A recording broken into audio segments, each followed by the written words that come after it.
Coming up on the Rockbridge Report, protesters gathered at the Tennessee state capitol today following the mass shooting at a Nashville school earlier this week.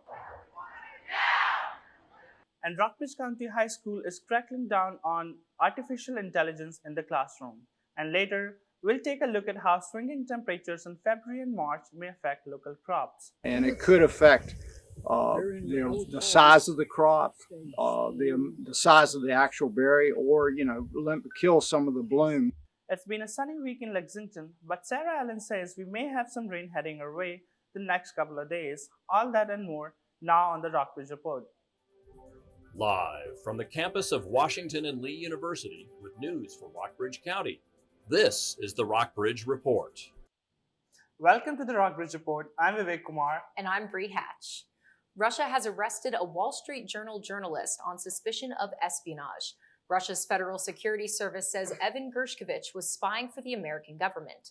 They say the U.S. citizen was detained while trying to obtain secret information about one of the Russian military-industrial complexes. According to the Wall Street Journal website, Gershkovich covers Russia, Ukraine, and the former Soviet Union. In a statement, the Wall Street Journal says it vehemently denies Moscow's allegations of espionage. Gershkovich is the first U.S. journalist arrested in Russia for spying since 1986. The Kremlin would not comment whether this was a retaliatory measure after the U.S. arrested a Russian on espionage charges last week. A large crowd of protesters gathered at the Tennessee state capitol Thursday, calling for stricter gun laws. The protests come. Gun control! When do we want it? Now! The protest comes days after 6 people were killed in a mass shooting at Covenant School in Nashville. 3 9-year-old children and 3 school employees were killed in Monday's rampage. The shooter, 28-year-old former student Audrey Hale, also died after being shot by police. Meanwhile, discussions about gun control continue on Capitol Hill today. Florida Representative Jared Moskowitz says he's not giving up his fight for gun reform legislation. Republicans in Florida to raise the age to 21 to buy a gun. If we can go out and pass a bill that saves 100 lives, I'll take that. If we can pass a bill that saves 5 lives, I'll take it. That's 5 more children that are alive. The Covenant School massacre is the 19th shooting at a school or university in just the past 3 months. 9 U.S. service members were killed after 2 Black Hawk helicopters crashed last night. A U.S. Army official said there were no survivors. The crash happened on a routine training mission in Trigg County, just north of the Kentucky-Tennessee state line. The helicopters were there with the 101st Airborne Division. Authorities say the choppers crashed in a rural area. The crash occurred in a field, some wooded area, but primarily a field area. At this time, there are no reports of resident damage. Several agencies have been assisting with the wreckage since early this morning. Residents in a small Minnesota town evacuated this morning after train derailment and fire. BNSF Railway says at least 22 cars carrying ethanol and corn syrup were involved in the accident in Raymond, about 2 hours west of Minneapolis. Raymond Fire evacuated residents as a precaution. No injuries were reported. Authorities are investigating what caused the derailment. This event is the latest in a line of derailments across the U.S. The Senate convened a hearing about the Norfolk Southern train that derailed carrying hazardous materials in Ohio just weeks ago. CNN reports that doctors are treating Pope Francis for bronchitis at a hospital in Rome. The Vatican says the 86-year-old pontiff has been having some deep breathing difficulties in recent days. CNN's Vatican correspondent Delia Gallagher is outside of his hospital with the latest on his recovery. The latest update from the Vatican is that Pope Francis slept well overnight. They say his clinical picture is progressively improving. They say the planned treatments are continuing. They also said that before breakfast, he read some newspapers and he was able to get straight back to work from the hospital. They said he was visiting the chapel in his papal apartments up here and was able to receive communion. This is the busiest time of the year for Pope Francis. He has a Palm Sunday Mass scheduled this weekend and Holy Week and Easter celebrations next week. A fire broke out on a ferry in the southern Philippines and raged overnight for 8 hours. Officials say at least 31 of the approximately 250 passengers and crew were killed. Many of the surviving passengers jumped off the MV Lady Mary Joy 3. They are rescued by the Coast Guard, Navy, a nearby ferry, and local fishermen. Local officials say rescuers were still searching for at least 7 people missing this morning. Artificial intelligence could transform many parts of our lives, including education. Rockbridge County school officials banned students from accessing AI chatbot ChatGPT in the classroom because they're afraid it could increase cheating. Christian Batchnight has more. Students hours, even days to write an essay for class. Now, with the help of artificial intelligence, they can do it in seconds. It's definitely going to change the writing game for sure. ChatGPT is a free AI tool that combs the internet for existing sources of information, but it offers more than the list that Google searches provide. Within seconds, the chatbot can write anything on nearly any topic.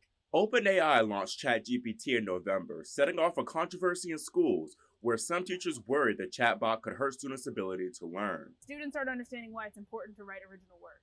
They just think they need to write the essay in to get the grade, to leave the school, to get their diploma in their hand.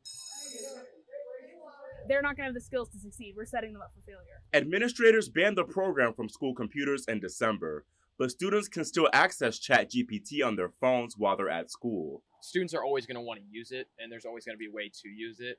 The question is, how do you encourage promising use? I asked ChatGPT how it will impact education. It said it can create personalized learning experiences and give feedback to students on their written work. The chatbot also said it could help students get better at languages. Administrators say they're willing to revisit their decision to keep ChatGPT off students' laptops. They want to see how it impacts education. For the Rockbridge Report, I'm Christian Bassnight.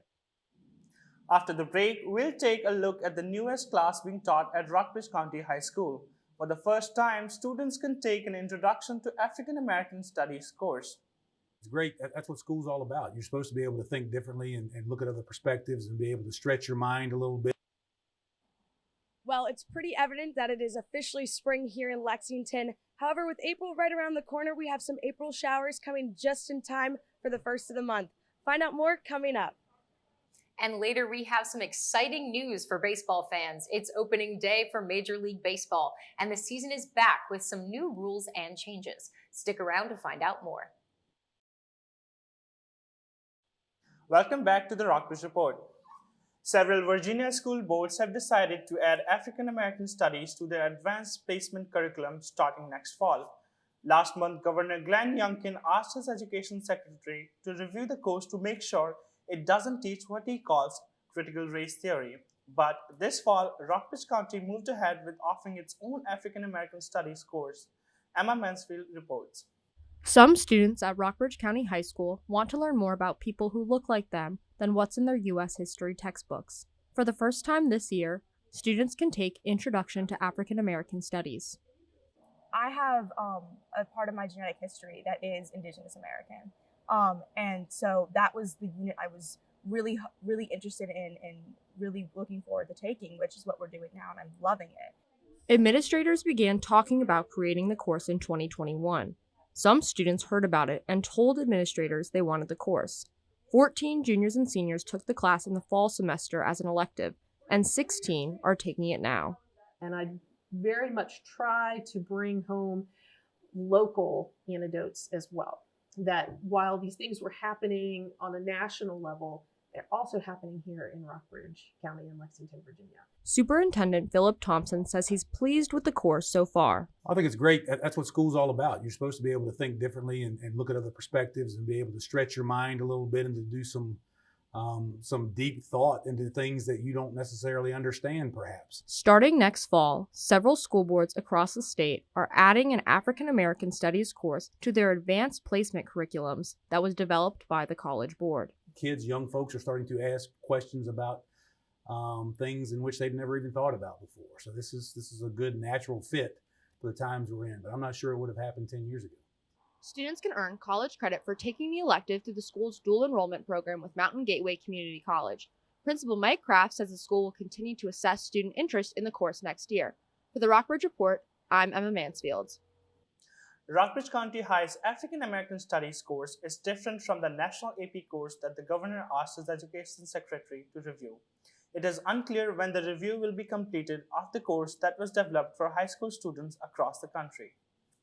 The Rockbridge Area Habitat for Humanity is finishing up construction on 2 of its houses in Greenhouse Village. One family moved into the affordable housing neighborhood earlier this year. Habitat plans to move in 2 more families by the beginning of June. According to Habitat's executive director, Lynn Johnson, 9 families are in line and are working with the organization to move into the neighborhood. There will be 37 homes in Greenhouse Village when construction is complete. The Rockbridge Regional Jail Commission rejected a new treatment plan to provide more help to inmates who are opioid addicts. The program would have cost the jail almost $400,000. At issue is whether an inmate received a diagnosis and a treatment plan from a doctor and when. Inmates get full treatment if they enter the jail with a diagnosis and a plan from a doctor. The jail's existing drug treatment program provides care for undiagnosed opioid addicts up to a point. The jail will provide treatment if they're experiencing withdrawal symptoms, but the inmates won't receive methadone or other treatment options that are designed to help addicts overcome their addictions. For more on the decision, read Jack Hunter's article on our website, rockbridgereport.wlu.edu. Nobody has an accurate count for how many eligible voters live in Lexington. It's an issue the Director of Elections, Jackie Harris, has been trying to solve for years. We'll tell you more after the break. A warm February has followed by a cold March this year. Local farmers are worried about the impact the swinging temperatures may have on their crops. And later, Mackenzie Kane will help bring us the latest on local sports, including highlights from the Generals' most recent baseball game against Bridgewater. Welcome back to the Rockbridge Report. If you want to get a referendum on Lexington's ballot, you need to knock on hundreds of doors, and maybe a lot more than you really need. That's partly because there are more than 700 voters who have failed to show up for recent elections, and that has jacked up the percentage of the number of registered voters that it takes to get anything on the ballot. Director of Elections Jackie Harris has been working on the problem for the last 2 years, but she's leaving in June. As of last week, there have been no applicants for the job. Local crops are at risk because of swings from warm to cold temperatures in February and March. Farmers worry about the impact on berries and other crops. Ryan Race joins us live from Blueberry Hill at Stillhouse in Rockbridge County. Ryan?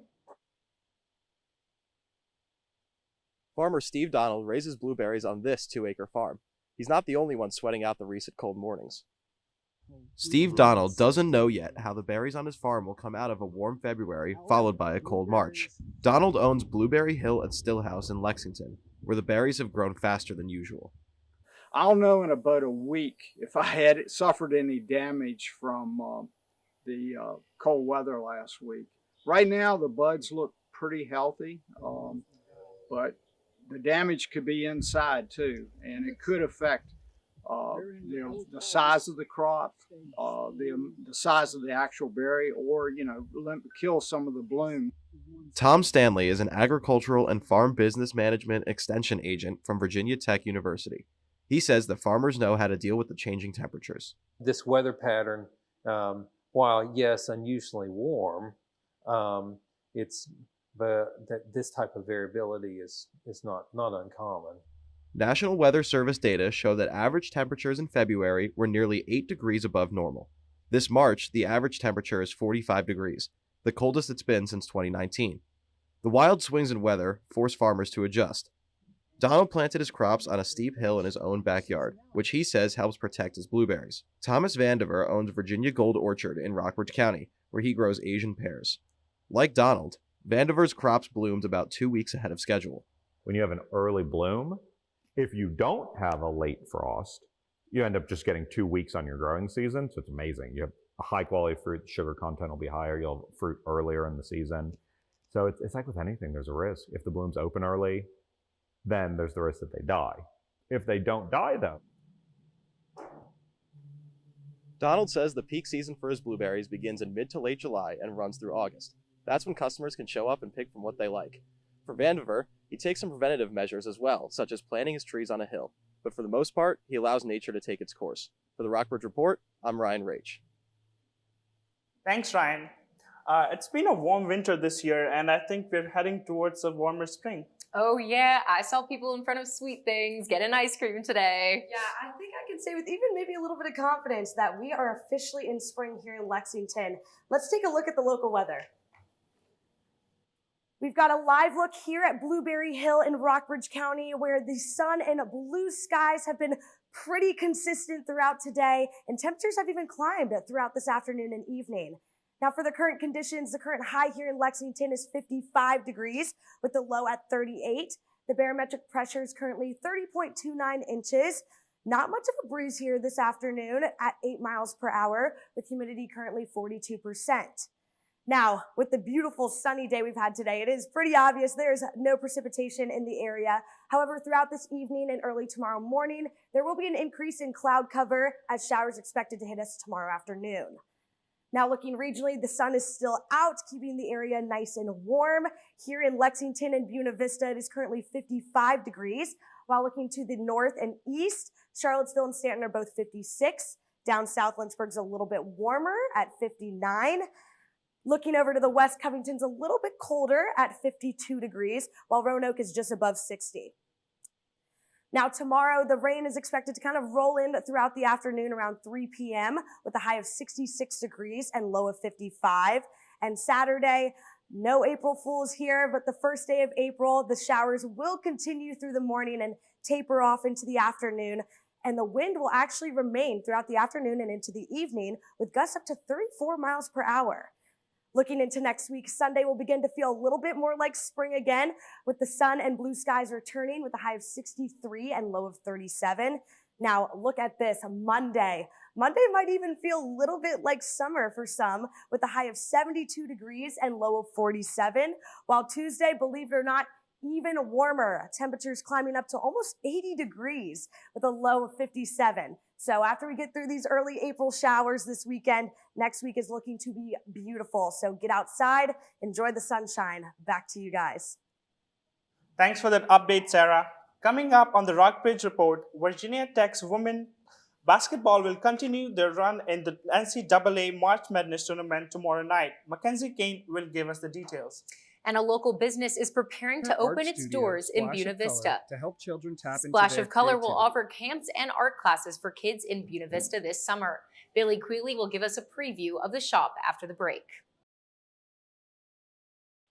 Welcome back to the Rockbridge Report.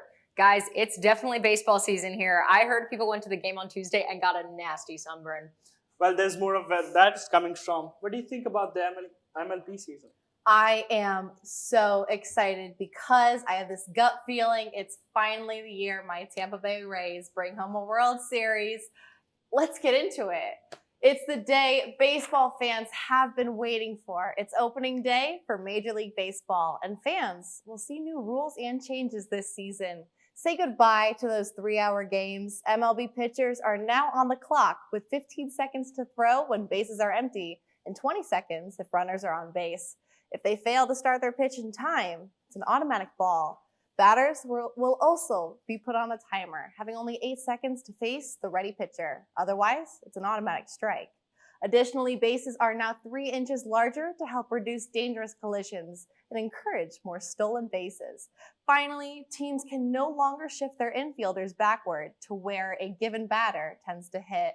The change is likely to bring higher batting averages, more ground balls, and more doubles. The league introduced the new rules after polls showed baseball is no longer America's favorite pastime. MLB hopes the changes will not only speed up games, but attract younger fans as well. And in Lexington, the Washington and Lee baseball team is over halfway through their regular season. The Generals lost 6-5 in a tight game against Bridgewater College this past Tuesday. I had the chance to speak with the team's head coach after the game to see how the Generals plan on breaking this losing streak. Good afternoon, Rockbridge. I'm here at Washington and Lee Smith Field, where the Generals baseball team unfortunately fell to the Bridgewater Eagles 6-5. I'm joined here by Coach White, head coach of the Generals baseball team. A lot of different changes going throughout this game. What was the process? What was the strategy as the game progressed? On the bump, we know that Matt was going to give us a good start. He's shown that he's been able to do that. And then we knew Blair was going to come in the game at some point. We would like to have been later in the game, but he's our guy at the back end. So it seems when he comes in, guys kind of play a little better. So it was pretty simple on that end. And then offensively, we're a little bit of a slow starting team. We're trying to change that a little bit, but I knew the guys would respond, and I knew they'd eventually start putting some at bats together, and they did, and just came up a little bit short. The team is officially at the halfway point of an 11-game home stretch and unfortunately adds to a 3-game losing streak. What's the plan on how to change the momentum moving forward? Just show up and play again on Saturday. I mean, the plan's the plan. You got the right people in the dugout. They got the right attitude. They put in the work. They do the things they're supposed to do. This is an extremely unfair game. And like I tell them, this is what you sign up for sometimes when you choose to play baseball.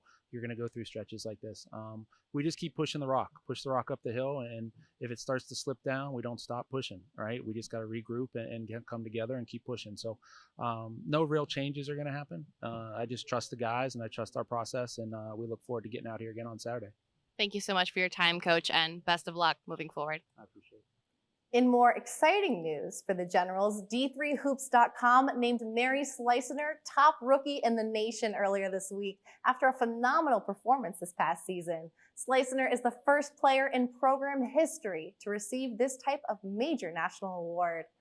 And congratulations to both the Rockbridge County boys and girls tennis teams for their victories over Broadway High School this Tuesday. The girls took home a 5-4 win, and the boys shut out the Gobblers 9-0. And finally, March Madness is nearing its end. The NCAA Women's Final Four tournament commences tomorrow at 7 p.m. with LSU playing Virginia Tech. Immediately following the game, Iowa will battle South Carolina to determine which team plays for the title. Over in Houston, the men's Final Four tournament takes place this Saturday. Florida Atlantic University takes on San Diego State, and UConn will battle the Miami Hurricanes. That's all for sports. Back to you, Bree. Thanks so much, Mackenzie. And in other news, a new Buena Vista business will be open just in time for kids to add it to their summer vacation plans. Billy Quealy reports. Her art studio, Splash of Color, to help children tap into their creativity. Whiting says she will teach children watercoloring, painting, and even making stained glass art. Our main thing is we do children's classes. In the summer, we do summer camps. I'm really excited to have a place that I can have them come more often and, do birthday parties, do events. Whiting says she will host 3 summer camps at her studio. 2 camps are geared to children who are 4 to 13. Another camp called Wearable Art will be for children who are 11 and older. Each camp lasts 4 days and has a theme. The Sweet Tooth Camp participants will create art inspired by baked goods. The Natural Wonders Camp will focus on art inspired by nature. I already have one of my summer art camp sessions sold out. And of all my openings I have for the camps and things, I'm already 35% booked and they're 4 months out. Chamber of Commerce Executive Director Tracy Lyons says she thinks kids will have fun at Whiting's Art Studio. I've already signed my daughter up for one of the summer camps. Some parents say they are excited about an art studio for kids in downtown Buena Vista. Corner of Magnolia is absolutely perfect for a splash of color. I can't wait to see it. Whiting expects Splash of Color to open in late April. Once the studio is open, she said she will specifically focus on teaching art to children. For the Rockbridge Report, I'm Billy Quealy. That is all for today's Rockbridge Report. Stick around for the Rockbridge Report's Ryan Raish interviewing Tom Stanley.